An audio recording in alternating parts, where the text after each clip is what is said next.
Hello and welcome to another video. Today, as you can probably tell from the title of this video, I want to talk to you about my PhD and what it's actually about. So the reason I'm filming this video is for a few reasons. Firstly, I've been asked a few times to do this and I'm not averse to giving the public what they want occasionally, but also secondly, I've spoken to quite a few people recently who all have very different ideas about what it is I'm actually doing, and actually having to clarify it to them has really been helping me to explain it to myself and to understand it. More on that in a moment. But articulating it out loud is actually very helpful to me being able to explain succinctly what it is that I'm doing. So because I knew I was going to film this video, I asked via the community tab if anyone had any questions they wanted me to answer, and because I know not everyone has access to that, I also asked on Instagram if anyone had any questions they wanted me to answer. So firstly, thank you for all of the questions that people asked, and secondly, thank you to all of the people who sent me messages saying, well, I don't have a question, but I have either done a PhD or I am doing a PhD, and deepest sympathies with you. So I really appreciate everyone's support, so thank you so much for that. I really wanted to make sure that I said that. Now, this video will probably be quite long and quite chatty, so I have a cup of coffee. I would recommend that you go grab a beverage of your choice and have a sit down and listen to what I'm about to say. So to answer your questions, I'm going to be talking through the process of applying for a PhD and what doing a PhD actually involves, because I was asked that by a couple of people, like, what exactly is a PhD?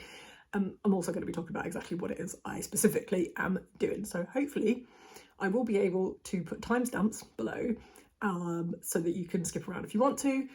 And hopefully I'll be able to do that, because I'm saying hopefully, I'm really hoping that I can actually do this in some kind of order.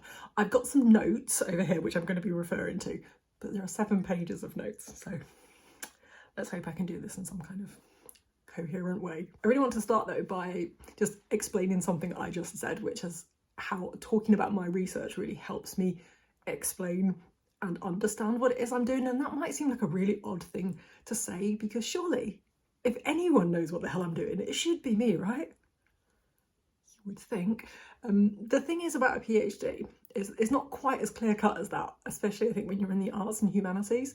And the reason for that is that the nature of what you're researching changes over the course of your research. The focus shifts depending on the research that you're doing, on what you find out, what you might uncover in archives, or what you might read about. And your interest can also shift as well, and you can uncover something really fascinating which totally changes what you thought you were going to do, and then that moves your focus in a completely different direction. And this is one of the reasons why I think that understanding what you've uncovered so far, where you're going, and what the research is ultimately about, I think that's something that can be quite challenging to articulate, and it's useful to kind of periodically keep doing this, especially doing it in a way that other people who are non-experts in your subject, in a way that they can understand. Now, the fact that I've already got a YouTube channel where I talk about things other than my PhD, okay, books mostly, almost entirely, but that means that actually I can totally abuse you all as my audience to practice this on. So really, you are performing a public service.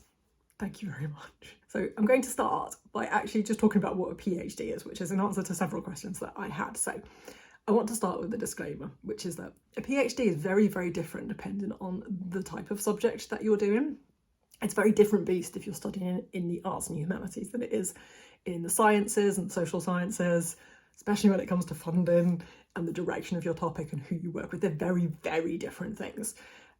Even actually within the humanities, there's a big difference between if you're studying something that's text-based or archive-based, or if you're doing something that's practice-based. So there are people who are researching in art, actually in physical art, people who are studying writing, people who are researching music, who have to create a project or create something as part of their PhD, and then you write something reflecting on the thing that you've created. That's very different from just writing a big research project. So what I'm going to talk about, it will kind of become clear where I am in that and kind of where I sit in that.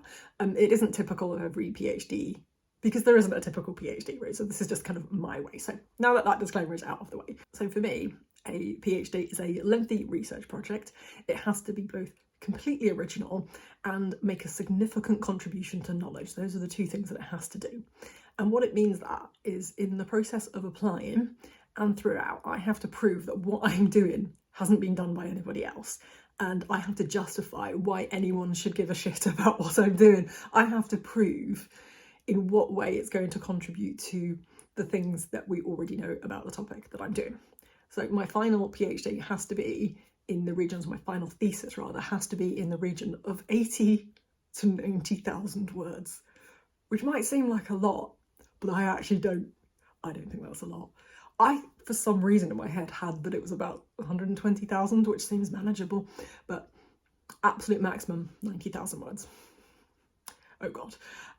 So when I applied, and I'm going to be answering questions a little bit later about why I applied to the particular university that I did, and actually what got me interested in this topic in the first place. But when I applied, I had to write a statement outlining how original this was and what the contribution to knowledge will be. And once I was accepted by the university, I then had a short period. I talked about this in other videos, so I won't dwell on it, but I had a short period where I had to refine that statement to write a much longer, much more robust statement to talk about what research I'd done in the initial stages. And then I had to plan out in meticulous detail how I was going to complete the PhD in the time allowed. Now, I'm a part-time student, so I can take a maximum of 6 years. I think you can have extra time after that, but you have to pay in addition. You have to pay anyway, but you have to pay extra. I don't really know the rules because I really don't want to take longer than 6 years, even though I might do, who knows. But I can take 6 years, and 4 years is the minimum by which you can do it part-time. But that then officially registers you not onto a PhD, but onto an MPhil. I then have another stage, which for me will probably be sometime in the next, maybe about 12 months, where I can officially transfer from the MPhil to the PhD. Now this involves a similar statement of where I'm at, but it also involves a little mini viva, which is where I have to sit, or most likely Zoom, with a panel of people, most likely 2 people. They are from outside my department, but aren't really experts at all in my subject. So that's where actually articulating what you're doing to non-experts is really helpful. But they will really just interview me about my project, about the research that I've done, and then they have to see if they think it's still a significant project that I am likely to be able to finish in the time left. If they approve, then I can officially transfer to the PhD and I can complete it. On completion and submission of my 90,000 words, I will then have another viva, which is a panel interview, essentially where I have to defend everything in my thesis. The difference with that and the previous one is that the final panel viva is actually made up of people who are experts in some kind of aspect of what I've been researching, so scary. So at that point, what is common is that you either pass first time, which I believe is quite rare, but it does happen to people. You either then pass with minor corrections, which is just a few things they want you to change before you can pass. That's actually quite a common sort of result at the end of a PhD. You could pass with major corrections, so they could say, well, we think you can pass, but you need to go correct these major things. And that is increasingly rarer, especially when you're in a university like I am, which has all these little goalposts that you need to, signposts. Anyway, it has all these moments that you need to hit and these different ways of making sure that you're still on track, or you could fail, which again is incredibly rare because by the time you get to that point, someone should have noticed that things are going awry. I should say at this point though that not every university has all these kind of stages and processes to keep you on track. I know plenty of people who have struggled to complete or actually just completely had to stop their PhD because the support just wasn't there. And that's one of the reasons that I chose my university, which, in case I forget to mention, is Oxford Brookes University. I'm aware that I haven't actually written that in any of my notes, so it might bypass me. But so I'm researching at Oxford Brookes University, and that is a university that actually has these stages within its structure. And that's one of the reasons that I chose it, is because they do have that. They're quite strict with it, and I really like having that level of support. I was also asked what the structure of a PhD is in terms of, is there coursework, is there lectures, is there language learning requirements? So we have fortnightly informal meetups in person, which I haven't been able to go to because I live quite far away from the university, but that takes place with other research students within the faculty. And then we also have these fortnightly online research seminars where we talk about kind of more practical things, which is sort of students practicing at conference presentations, or we've been talking about AI in our subject areas because I'm in quite a large arts faculty, so we've got people who are researching music, and we've got people who are researching who are doing fine art, and we've got people who are doing architecture, and we've got people like me who are doing publishing. We've also been talking about data analysis, we talk about academic writing, all those kind of like really practical skills. You are expected to attend those seminars, but as well as that, also anything else that's sort of deemed necessary for the course. I think a good example would be if I found that there was a big chunk of archival material which was in German, it would probably be expected that I would take some German classes and learn a bit of German so I could read these. It wouldn't be acceptable to say, oh yeah, you know, that there was this huge archival material which could possibly have been really relevant, but I couldn't read German, so I didn't do it. That just wouldn't be acceptable. So you're essentially expected to do anything that is necessary for your course. One of the things I am having to go to courses on is data presentation and data analysis. Not something I thought I would ever have to do in this, but that's in order to kind of process the excessive amount of archival data that I have. And every year we have a progress meeting where you're expected to show that you are reasonably attending any relevant courses or conferences or meetings, etc. Pause for coffee. My coffee's already going cold, I've talked for so long. And I was also asked about how much support I get and how much contact I get with the faculty. And I'm also going to segue that into another question that I got about what kind of emotional support I get, which is a great question. I have semi-regular meetings with my supervisors. I have two supervisors. One is my principal supervisor, who is in my faculty, more on her later. And then the other is a supervisor from the English faculty, which I'm not in. And I think everyone thinks I am because a lot of people know that my PhD is about Wilfred Owen, but I'm not actually in the English faculty. I'm in the publishing department, which is in the arts faculty. So those are my two supervisors. This year has been slightly different because I've actually taken 3 months off after my dad passed away. But prior to that, we were meeting about once a month, and we would meet either in person or online and chat over some aspect of my research or something I'd written or plans for where we're going to go next. Both of my supervisors are just absolutely amazing, I'd say, both intellectually and as people. I just really like sitting with them and having a coffee and having a chat. They're just incredibly kind and supportive, and with them I fully embrace my imposter syndrome because both of my supervisors know significantly more than me, not just about my topic, but just about most things, and I just truly embrace that. I just take any opportunity I can to learn anything I can from them and to get their advice. So I'm incredibly lucky. Any opportunity to sit down and have a coffee with them and say, can you explain modernist poetry to me, Neil? Please, thank you. I just take that opportunity because I just fully embrace it. I also have the support, obviously, of my family and my close friends. I have always been a person who absolutely loves studying, and I love learning things and I just can't stop, and they've always thought that that was a bit weird, but they fully support everything that I do. Most of the support, though, especially in emotional terms, I get from my wife, who I think honestly probably knows more about the publishing history of one very specific First World War poet, more than she ever thought that she would or needs to. Poor Mary. Please send her all of your sympathy and your support, but she's wonderful. I'm going to go back slightly to the application process and to why I applied, because I was asked that. I'm going to talk a little bit later about why this particular topic, but I just want to briefly answer one question here about why I chose the university that I did. It was 98% based on my supervisor, my main supervisor. It would be accurate, I think, if I summarised her as being the person that the BBC contacts when they want to talk to someone about Wilfred Owen. You can probably find online any of her kind of radio shows or podcasts that she's done recently, but she is that person that they call. So there is literally no one else in the world that I would have wanted to do this specific PhD with. The other 2% of that, so I said 98% was her, the other 2% was the actual university. I knew it was a good university because I'd done my master's degree there. I really liked their structure, as I've said, kind of the way that they structured their PhD programme. It was 100% not a choice based on location, because I live in Bristol and the university, as I've said, is in Oxford, which is 80 miles away. And it was also nothing to do with financial support, which moves us quite quickly on to the next question, which is about what kind of financial support I get. The answer is not very much.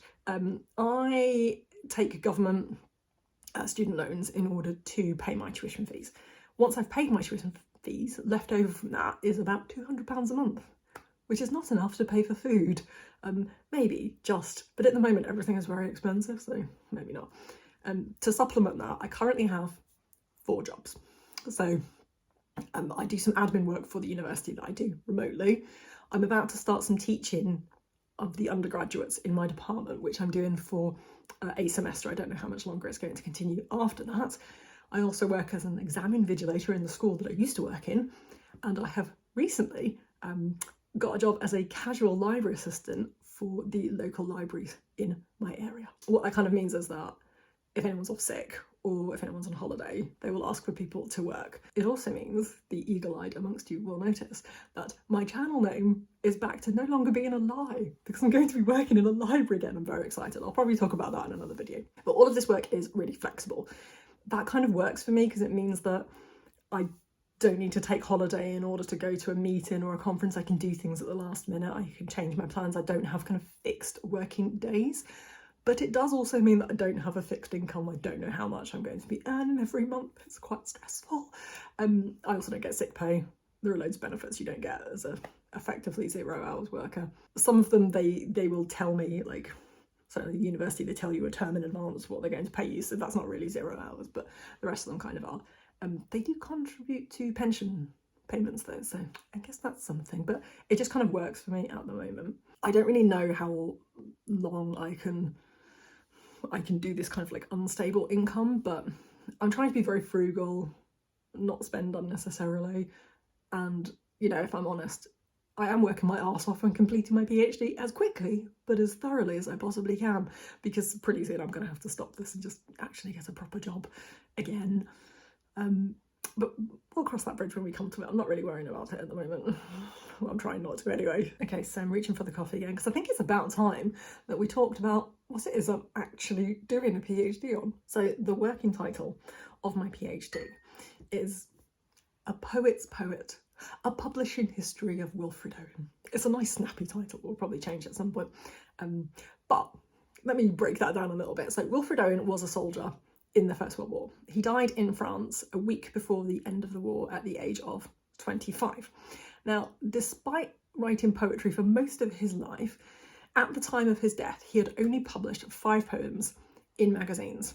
3 of those were in the magazine of the military hospital that he was a patient in, and he was also the editor of that magazine. So his name and some of his work was known amongst a very small group of poets. But outside of this, most of his poems had only been shared with his cousin and his mother. A large number of his poems were also left in draft form, many with multiple drafts, with no dates, and no indications of which would have been his preferred draft. Many of those drafts also had multiple options for individual lines or words, with no indication of a preference. His poems were also scattered around. They were sent to family, they were sent to friends, they were in a box in his room, they were given away as gifts. Essentially, he was, as a poet, almost completely unknown, and his poems were, materially speaking, chaos. If we then fast forward to the year 2023, some of you may have heard of Wilfred Owen, especially if you're British, but I can tell you, if you don't know, that Owen is now one of the most famous poets, not just of the First World War, but of the 20th century. Many soldiers of the Second World War, the Vietnam War, and many other conflicts up to the 21st century report carrying, or have reported carrying, copies of his war poems with them when they were deployed. His poems are still in print, new editions coming out all of the time, multiple biographies have been written about him. He's regularly included in anthologies of war poems and 20th century poems and queer poems and many other different types of anthologies. His poetry has also been studied by most British schoolchildren since the 1930s, usually in literature classes, but actually quite often also in history classes. So, remembering how the story started, how do you go from being an unknown dead poet to being a super famous poet? That is essentially my PhD. The first interesting thing, I think, is this. In a lot of places, you might read that Owen's first collection of poems, published in 1920, was edited by his friend and mentor, the poet Siegfried Sassoon. It's a very romantic story about how they met whilst they were patients at Craiglockhart War Hospital in Edinburgh. Sassoon helped Owen achieve true poetic greatness by encouraging him to write about the realities of war. And you'll read about how Owen wrote deeply personal, emotional, and bordering on romantic letters to Sassoon after they left Edinburgh. And you'll also read about how Sassoon spent the rest of his life telling everyone that he had never been able to get over the death of Owen, and he missed him deeply. Now, naturally, this is half romantic bullshit and half actually real, but the truth still remains that Owen's first edition of poems were in fact edited by Edith Sitwell, a woman. I wonder why she got written out of that history. Edith Sitwell gathered as many of Owen's manuscripts as she could with the help of Susan Owen, Wilfrid's mum, another woman to say. Now, when Sassoon found out about this, he said, no one else could possibly edit. I knew him, no one could edit this, and he took all of the poems from Edith. But then he did nothing with them for months before giving them back to her and then going off to the US on a lecture tour. If you see mention of Edith Sitwell, it's usually that she assisted Sassoon with the edition. If I could raise one eyebrow now, I would, but I can only raise two at a time. I just look startled, and it's not quite the effect I was going for. And actually, while Sassoon did push Owen creatively during their time together in Edinburgh, Owen had actually already started writing most of what would become his most famous poems. And Sassoon regularly talked about how much he wished Owen had lived because of what an inspiration he was to Sassoon, and how much he affected Sassoon's own poems, which I think is something that gets forgotten quite a lot when people talk about the two of them. He also ended up quite bitter about how much more successful a dead Owen was than an alive Sassoon. I see this a lot in the archives and in the letters that I'm reading. He did say actually once that he thought that perhaps Owen was only incredibly successful because he was dead. Can't wait to write about that in my PhD. And about the letters that Owen wrote to Sassoon. There is a letter, I will link it below, because I don't want to quote it here, but a very emotional Owen tells Sassoon that he has fixed his life and that he loves him. It's a very romantic letter, or is it? There's lots of debate about that. But what I found in the archives is that Sassoon, talking about the other 4 letters that Owen sent him, which he burnt in the 1920s because they were too emotional. Now, given the first letter we know about is quite emotional, what I wouldn't give to read those letters that he burned. It's very tragic. The second thing that I think is quite interesting is that most of the people who have edited collections of Owen's poems have been poets themselves. There's a handy little throwback there to the title of my PhD, which is A Poet's Poet. That's an Owen quote, by the way, from a letter he sent to his mother when other poets were starting to recognise his work, because that was something that was very, very important to him.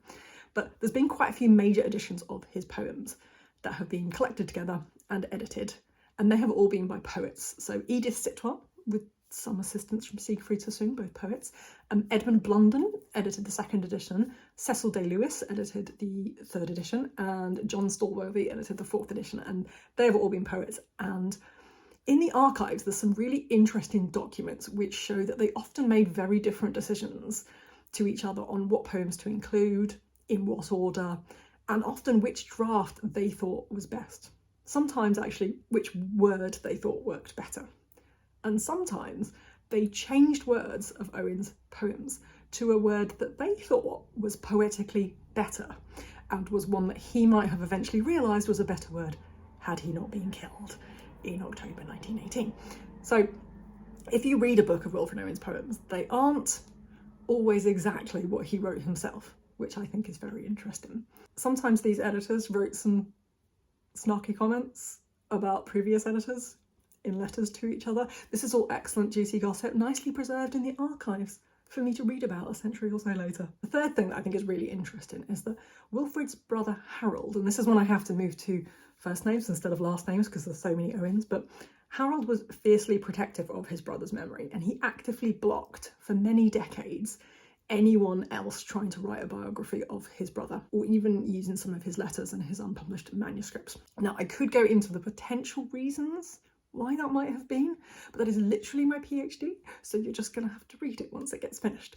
So that is essentially what my PhD is about. It's about finally kind of piecing together all of these disparate stories about how Wilfrid Owen came to shape an idea of what people thought about the First World War, how he seems to have become the voice of the anti-war protest, despite not protesting the war himself. It's a PhD about posthumous publishing and what decisions editors and publishers make after someone's death about what should or shouldn't be published, or what can be changed from previous publications or from manuscripts that we have. Even decisions about what should be destroyed forever and what should be preserved. It's about creating an image of a writer, of a poet, that is palatable to family members, friends, and the wider reading public. It's a little bit about Harold Owen, about him declaring, "My brother was not a homosexualist." It's an exact quote from one of his letters there. About how that might have impacted the decisions that he made, and also about how people wanted to make Wilfred Owen seem less working class than he was, and how class prejudice actually might have affected his brother in trying to prevent access to Wilfred's material and to his life. But mostly, actually, what my PhD is about is Professor Dennis Welland. Now, he's not a man most people have heard of, if anybody actually still remembers. I hope they do. But Dennis Welland was a professor of American literature from Manchester University. He did a PhD back a very long time ago in the 1950s, when people didn't really do PhDs about poetry and about literature. But he was blocked from publishing anything about Wilfred Owen for decades.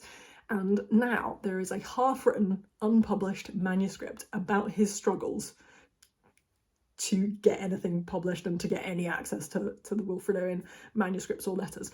There is as I said, half-written, unpublished manuscript in a box file in the University of Manchester archives.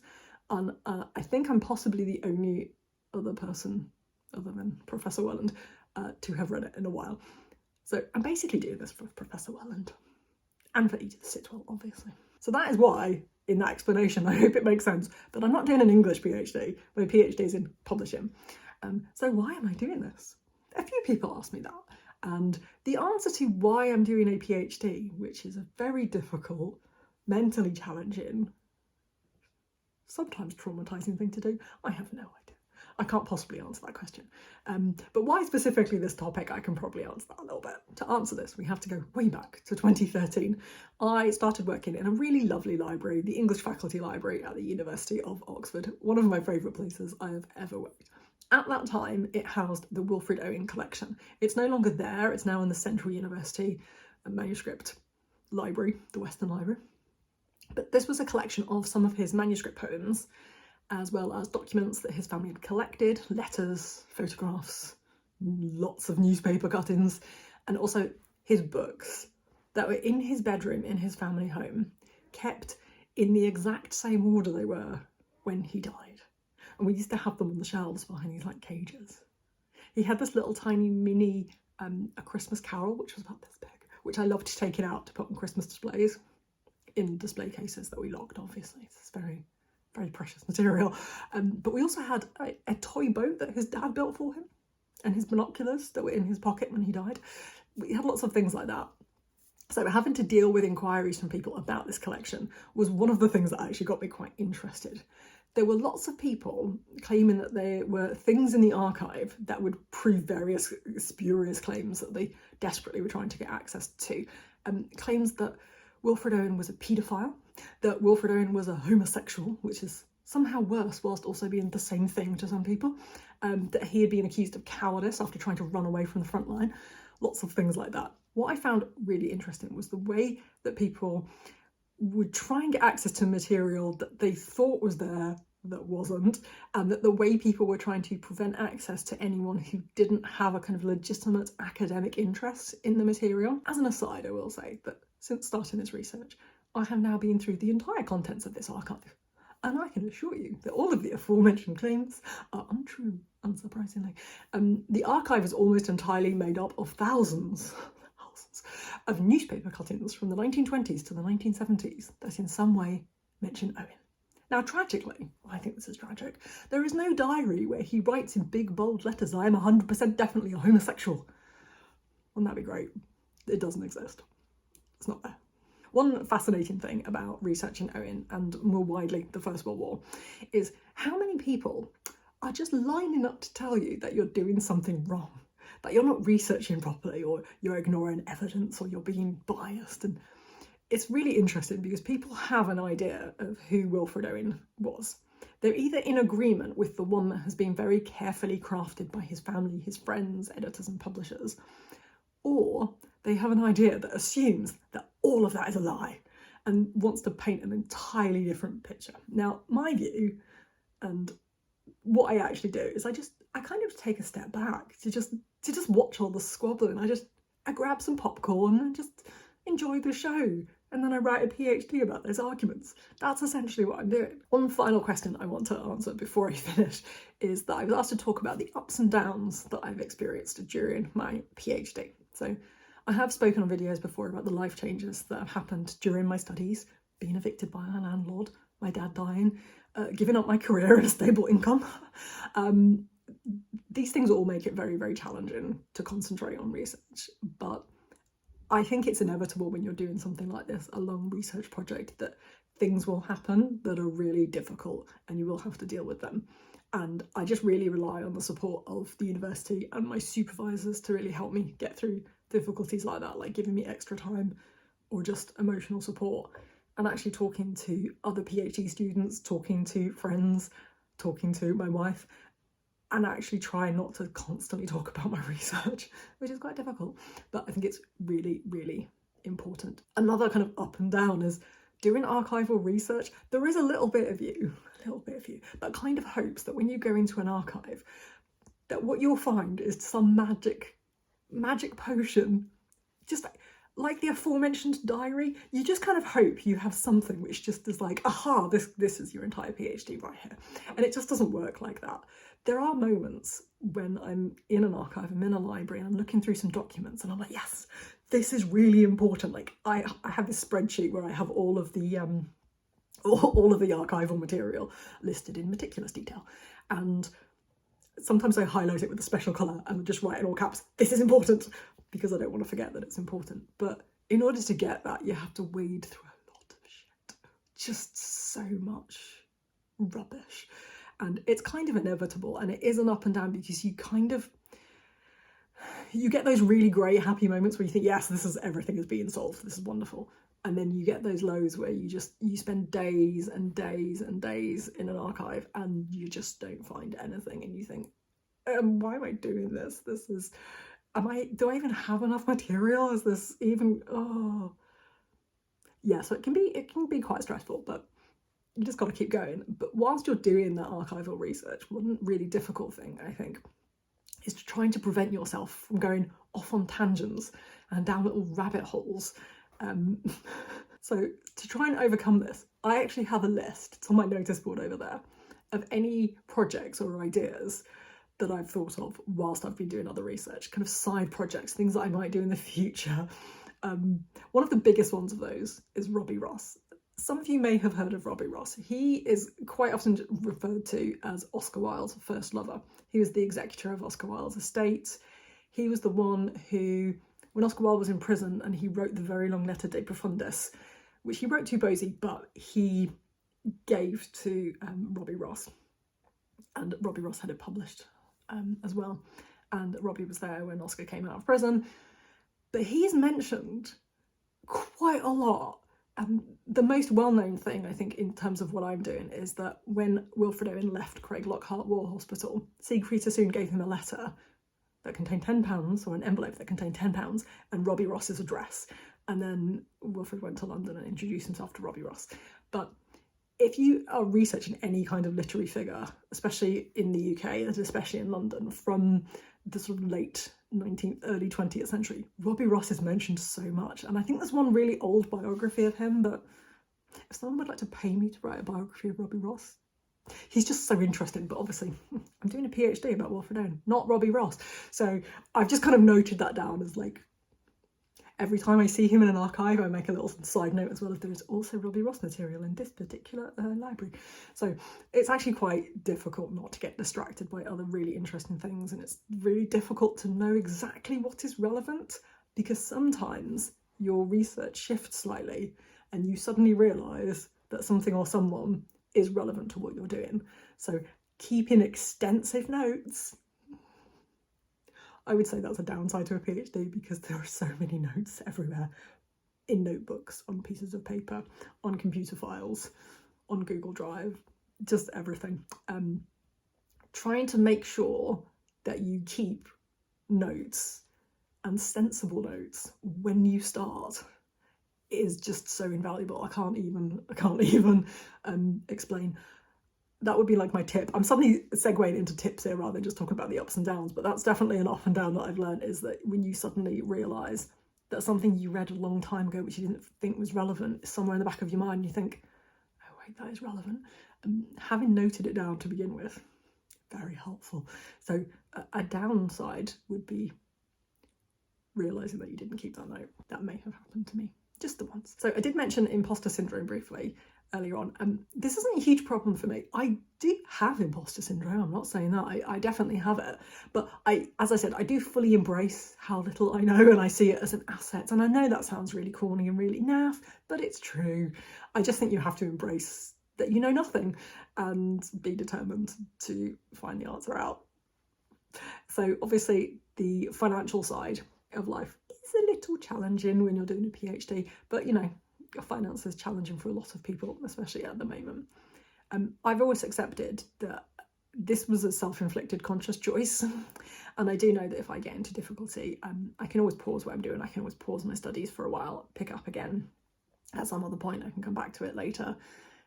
I've always been a very stubborn and very determined person, and I know that things will continue to get in my way, and I will continue to not give a damn and just do everything I can to achieve this. So I'm just kind of continuing on with my current financial situation until it becomes impossible, or I get into difficulties. I shouldn't say that actually, because I'm not really doing that. I'm trying to predict when I might come into difficulty, but you just never know. So I hope that I've answered some, or looking at the length of this video, possibly all of the questions you could ever possibly want to know about PhDs and my PhD specifically. But if you do have any more questions, you are very welcome to ask them in the comments below, and I will do my best to answer. There are other ways of contacting me if you would like to. If you're thinking about doing a PhD or you are doing a PhD, there's always links in the description box below, but you can also go to the about page of my channel where my email address is. So that is my finally posted very long video about my PhD. Like I said, if you do have any more questions, drop them in the comments box below. And until next time, thank you so much for watching.